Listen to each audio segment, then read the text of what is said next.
At the family gathering, the mother-in-law handed out gifts to all the grandchildren, except for my son.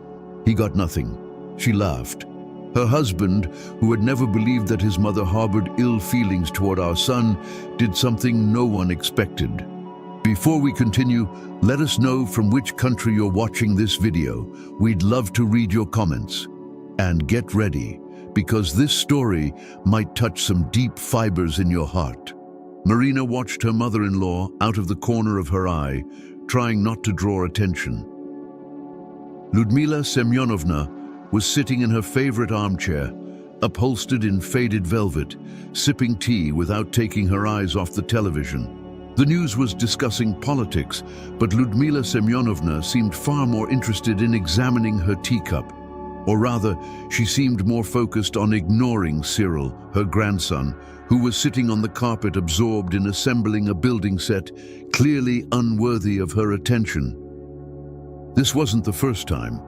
Marina had noticed it long ago, that coldness bordering on complete indifference towards Cyril.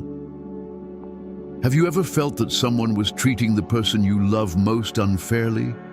Stay until the end to see how Marina and Igor bravely faced this painful situation. Ludmila Semyonovna treated her granddaughter, Anechka, the daughter of her eldest daughter, very differently. Anechka always received the best gifts, the warmest hugs, the longest conversations. Cyril, however, seemed invisible. Marina sighed. She couldn't understand why. Cyril was just as much a grandchild as Anechka was, just as dearly loved by her and Igor. But to Ludmila Semyonovna, there seemed to be some invisible wall that Cyril could never break through. She glanced sideways at Igor. He was sitting at the kitchen table, head buried in his laptop, working, always working, from morning to night, striving to provide them with a decent life. Marina understood and appreciated that. But sometimes she felt he was too busy to notice what was happening around him. "Igor," she whispered. He lifted his head, pulling his gaze away from the screen. "What is it, darling? Don't you see how your mother treats Cyril?" Igor frowned. "What do you mean?" "Well, it's like she doesn't even see him. Always more attention for Anechka. Always..." "Marina, what are you getting at? You're exaggerating. Mom treats everyone the same." "No, Igor, she doesn't. I see it. And Cyril feels it too. He senses everything." Igor rubbed his nose, clearly tired. "Marina, please don't start. I have too much work right now. I don't want to get into this. You're making a drama out of nothing." Can you imagine how painful it must be when your worries about your child are dismissed? If you've experienced something similar, share your story in the comments. We'd love to hear from you. Marina fell silent, realizing it was pointless to argue. Igor always reacted that way. He denied the problem, pretended everything was fine. It was easier for him to close his eyes than admit that his mother could be unfair. Anechka's birthday was approaching. Ludmila Semyonovna was planning a big celebration. All the family, friends, and acquaintances were invited. Marina knew her mother-in-law would go all out. For Anechka, she spared no effort. Marina was anxious. She dreaded that day. She feared everything would repeat itself. She feared seeing the disappointment in Cyril's eyes. She feared he would once again feel unwanted and unloved. "Maybe I should talk to your mother?" she asked Igor one night, once Cyril was asleep. Igor shook his head. "It's not worth it. You'll only make it worse. She'll get offended, and things will spiral. Just try not to pay attention. It's just one day." "One day that can leave a deep scar in a child's soul," Marina whispered. But Igor wasn't listening anymore. He was already buried back in his laptop, immersed in the world of numbers and graphs. Would you like to see how a simple conversation can change the emotional destiny of a family? Stay with us. You're about to witness a moment that will leave you speechless. Marina couldn't sleep for a long time that night. She kept thinking about Cyril, about Ludmila Semyonovna, about Igor. She thought about how to protect her son from indifference and injustice. She realized she couldn't stay silent anymore. She had to do something for Cyril, for her family. The next day, Ludmila Semyonovna called Marina, asking for her help to prepare for the party. Marina agreed, hoping she would have the chance to speak to her mother-in-law alone. When she arrived, Ludmila Semyonovna was already busy in the kitchen.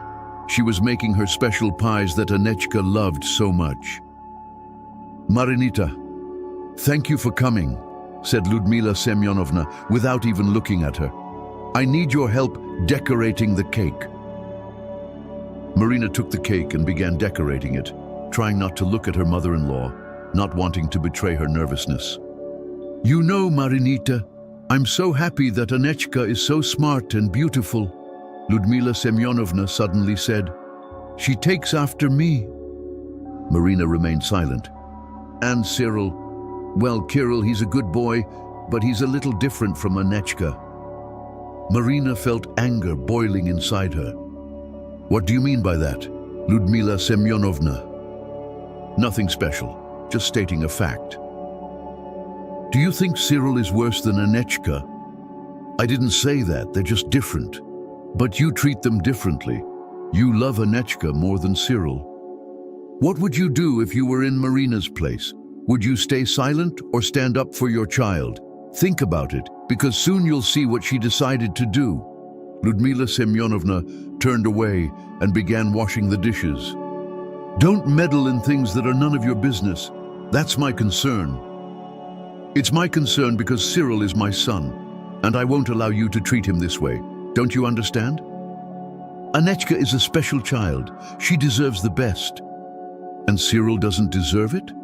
asked Marina, feeling tears rise in her throat. Ludmila Semyonovna fell silent. Marina could no longer contain herself. "You simply refuse to see him. You deliberately look the other way. You don't love him." "That's not true!" exclaimed Ludmila Semyonovna. "Then why do you treat him like this? Why do you always favor Anechka? Why have you never once said a kind word to Cyril?" Ludmila Semyonovna lowered her head. I don't know. You need to change. You must love Cyril just as much as you love Anechka. He deserves it." "I'll try," Ludmila Semyonovna whispered. "Is this story touching you as deeply as it's touching us? If so, make sure to subscribe and ring the bell, because we share stories that inspire us to be better every day." Marina didn't believe her. She knew Ludmila Semyonovna would not change. She had lived too long clinging to her prejudices. On Anechka's birthday, Marina was prepared for the worst. She dressed Cyril in his favorite suit, hoping it would make him feel more confident. She forced herself to smile and be polite to all the guests, but inside, she was tense and on high alert. The party was in full swing. Ludmila Semyonovna's house buzzed like a restless beehive. Children shrieked with joy, chasing each other around the tables piled high with food. The adults, relaxed by wine and casual conversation, looked content. Anechka, in her lavish pink dress, was the center of attention, like a little queen. From a distance, Marina watched her, feeling anxiety growing inside her chest. Cyril stood off to the side, leaning against a wall, watching the general merriment. His eyes, normally so full of mischievous spark, were now dull and sad. Marina tried to smile at him, but he only nodded faintly, as if he didn't want to draw any attention to himself. Her heart ached for him. Have you ever witnessed injustice and felt that gut-wrenching helplessness? Stay tuned, because soon you'll see how one single decision can change everything. She wanted to go over, hug him, and tell him everything would be okay, but she knew that wouldn't be enough. He needed more than comforting words. He needed justice. Finally, Ludmila Semyonovna, radiant with pride, announced the most awaited part of the evening, the gift giving. The children froze in anticipation while the adults pulled out their phones to capture the emotional moment. Anechka was the first to approach her grandmother, who handed her a huge box tied with a golden ribbon. The little girl squealed with joy, ripping open the wrapping to reveal the doll she had dreamed about. Then came the other grandchildren, each receiving a carefully selected gift. A new building set, a gaming console, trendy clothes. Ludmila Semyonovna handed out her gifts generously, smiling brightly and offering kind words to each child. Marina watched it all, feeling the anger boil inside her. She saw Cyril standing off to the side, head down, trying not to look at what was happening. She wanted to end this charade, to scream at the top of her lungs, but she held herself back, hoping Ludmila Semyonovna would realize what she was doing. But no miracle happened. The last gift was given. The last child received their share of joy. And Cyril? "Grandma, what about me?" Cyril asked quietly. Ludmila Semyonovna froze for a second, as if caught off guard. She looked at him, and something like irritation flashed in her eyes. "To Cyril?" she repeated loudly, so that everyone could hear. "There's nothing left for Cyril. He already has everything he needs. He's a spoiled child. He gets everything he wants." A tense silence fell over the room. The children stopped making noise. The adults fell completely still. Even Anechka, usually so noisy and cheerful, fell silent. Marina felt her cheeks burning. She was overcome with shame, sorrow, and pain for her son. She couldn't believe Ludmila Semyonovna would say something like that in front of everyone, humiliating Cyril so cruelly. Can you imagine seeing someone humiliate your child like that and not being able to scream out at the world's injustice? Stay with us. The moment of justice is almost here. Cyril didn't cry. He didn't react at all. He simply lowered his head even more and slowly walked into another room, as if trying to hide from everyone. He didn't make a sound, didn't shed a single tear. He simply left, as if he had never been there. That very moment became the turning point. Igor, who had remained silent until then, saw the magnitude of the emotional wound inflicted on his son. He didn't just see an offense, he saw a deep, incurable hurt.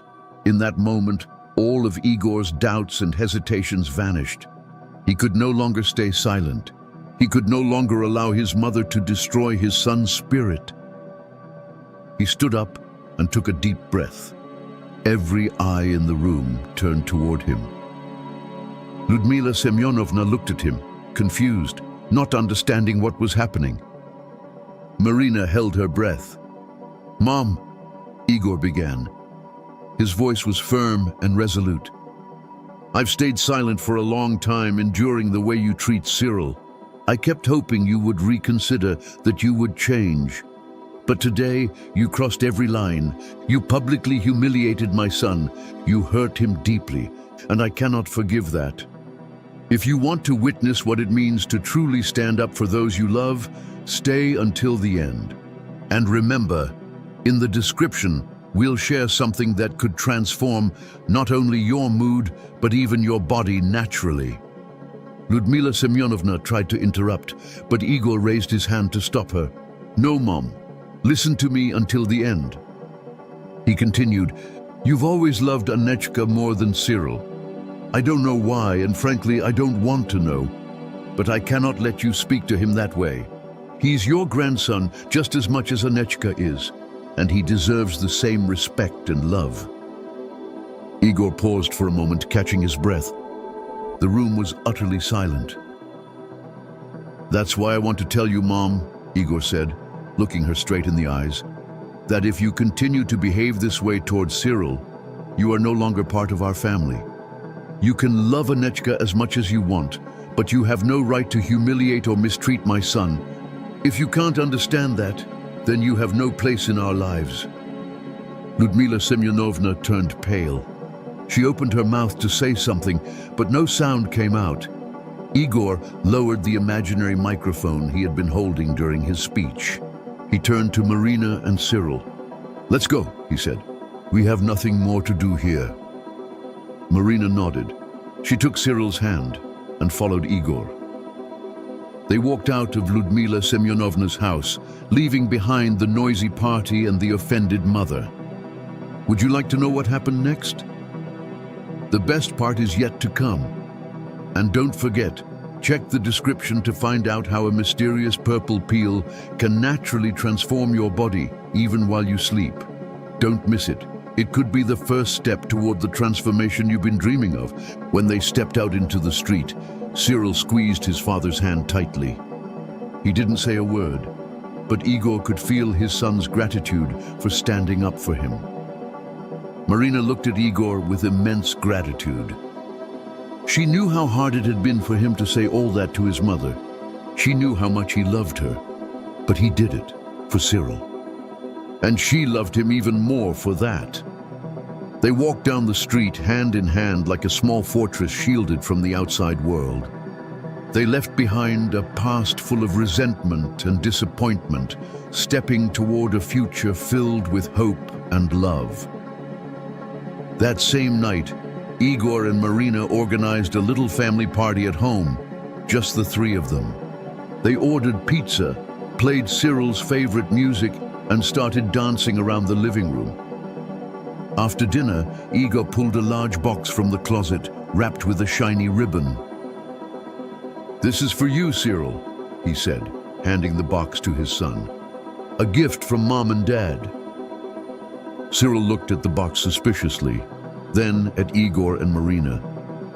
"But Grandma said I already have everything I need," he whispered. "That's not true," Igor replied, hugging him tightly. "The most important thing you have is our love, and we want to give it to you as much as you need." Cyril slowly took the box and began to unwrap it.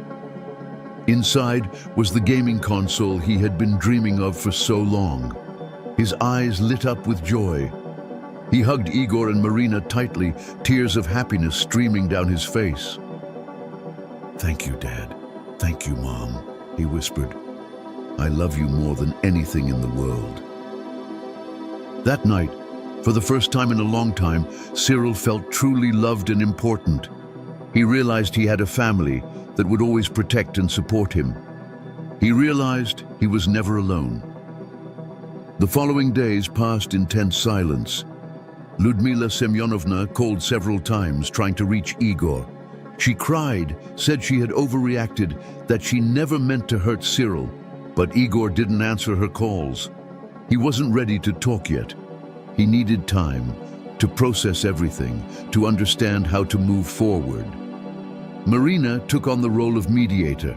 She listened to her mother-in-law's complaints, trying to explain the damage Ludmila Semyonovna had caused Cyril with her indifference. But Ludmila Semyonovna seemed unable to understand. She insisted that she loved all her grandchildren equally, that she simply wanted Cyril to be more independent. Have you ever found yourself trying to explain something obvious to someone who refuses to see it? Sometimes change demands more than words. It demands actions. One day, Marina couldn't take it anymore. "Love isn't shown through words, Ludmila Semyonovna," she said.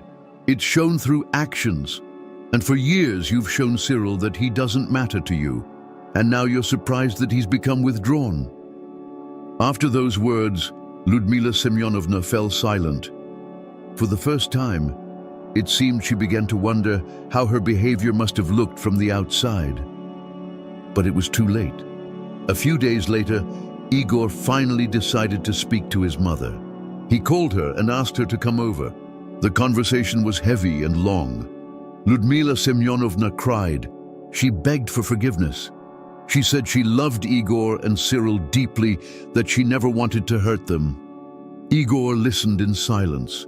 He could see she was sincerely sorry. But he also understood that regret wasn't enough. "I love you, Mom," he said at the end of the conversation, "but I can't allow you to treat Cyril that way anymore. Until you learn to respect him, we can't have a normal relationship. We need time. It's time to reflect and understand how to move forward." Ludmila Semyonovna agreed. She understood that Igor was right. She needed time to change, to prove she was worthy of being part of their family.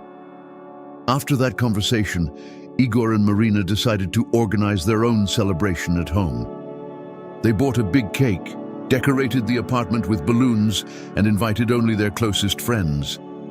Ivan cooked dinner himself. He did everything possible to make it the happiest day of Cyril's life. Can you imagine creating moments your child will remember with love for the rest of their life? Stay with us, because now you'll see how they turned their story around completely. When the time came to give gifts, Cyril felt a little shy. He was afraid it would all happen again, that he would end up with nothing once more. But this time was different. He was given his gift with love and excitement. Little by little, trust began to heal in his small heart. That night, after the guests left, Igor and Marina tucked Cyril into bed. They stayed beside him for a long time, watching him sleep peacefully. "He's so happy," Marina whispered. "Yes," Igor replied. "He deserves to be happy." And speaking of deserving the best, before we finish, we want to invite you to discover something that could change your life in an incredible way. Recent research has revealed the surprising power of a mysterious purple peel that can triple fat burning naturally, even while you sleep. No extreme diets, no exhausting workouts. Imagine waking up every morning closer to your best self with almost no effort. If you want to know more about this incredible discovery, you'll find all the information in the description of this video. Don't miss it. It could be the first step toward the transformation you've been dreaming of.